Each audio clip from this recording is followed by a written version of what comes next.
1025 The Fox KMFX. Hey, it's Dave Berg. The last day of March 2009. Maybe you've seen or heard of this show. It's on KTTC Monday nights at 8. Heroes. Last fall, part of their season premiere, there was a guy that was a guest star on that show that had his own superhero show back in the 80s. Maybe you remember it. Believe it or not, talking with actor William Katt, star of The Greatest American Hero. Hey, is this Dave? Yes, it is. Dave, this is William Katt calling in. Oh, it's so good to talk to you. I am a huge fan, sir. Because I remember the show. I remember The Greatest American Hero like it was yesterday. I don't want to put a date to this to make either one of us feel old or anything, but I was a freshman in high school. Oh, my goodness sakes. And one of my high school buddies came to me and he was telling me about this new show that's coming on ABC. You know, it's a March premiere, and it starred the guy from I Spy, Robert Culp. Yep. This really hot brunette named Connie Selica, and this guy who took Carrie to the prom.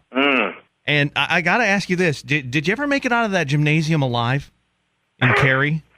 I think the conceit was we were leaving that up to the audience's imagination, but I didn't make the sequel, so I guess that answers that. You know? Well, because I was wondering, you had the superpowers. You could have blown out the flames. You could have busted through a wall or broken down a door or something to get out of there. Well, this was I hadn't gotten the suit yet, so you got to remember that. You got to put it all in the timeline, you know. Maybe that was like some of the deleted scenes on the collector's DVD, huh?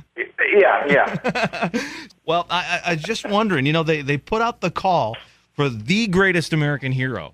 Not a greatest American hero, not one of the greatest American heroes, but the greatest American hero, and you were it. And you know what they say, with great power comes great responsibility. Has it been a heavy responsibility? Has it been a challenge? Has it been fun? Yeah, that's like the universe on my shoulders, you know. I feel like the world, at least. I feel like Atlas, you know.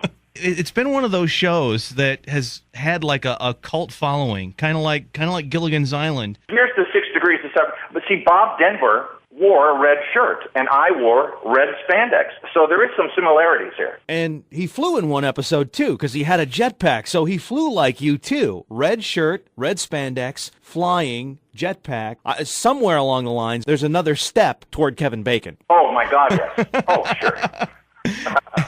The show really didn't get a wrap-up or anything. It just sort of ended, right? Well, that's what happened. At the time we were doing the show, in the end of the third season, the network was warring with the powers at the Cannell office, because when Cannell was contracted to write this superhero, that really, as he always said, that it's not that the guy was born with these alien powers, but that he acquires a suit, and the suit has the power. So he's still subject to all the, problems that come along with just living as a human being.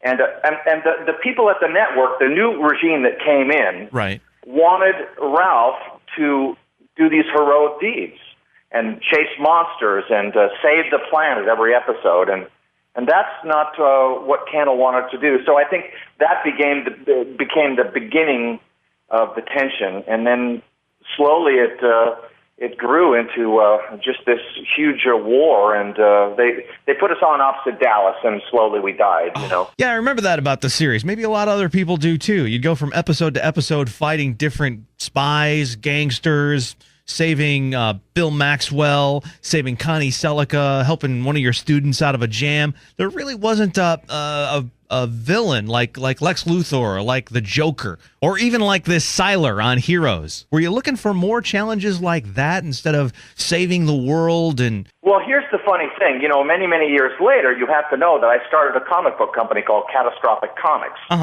One of the books that we are doing is The Greatest American Hero. Right. As a comic book. We just released our second episode. If anybody missed that out there, they can find us on the eBay. Okay.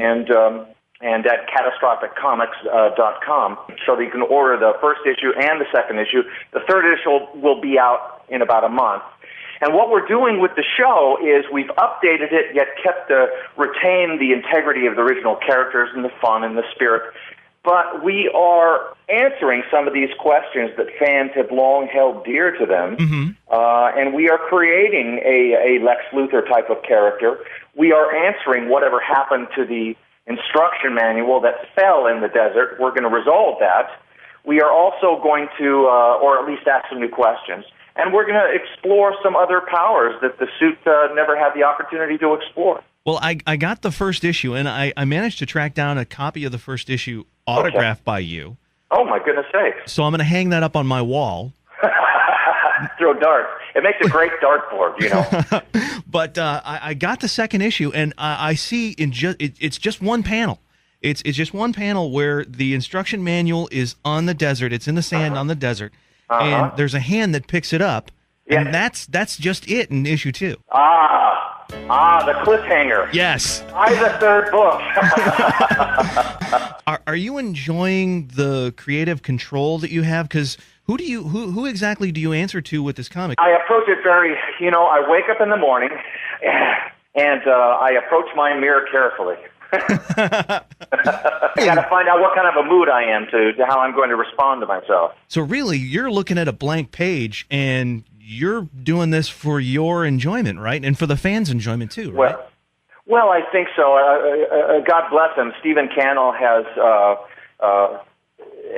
given me his trust that I'm going to protect his story, and God knows there's no money in this, so we're just doing it for the love of it. I know. The same thing is true of radio.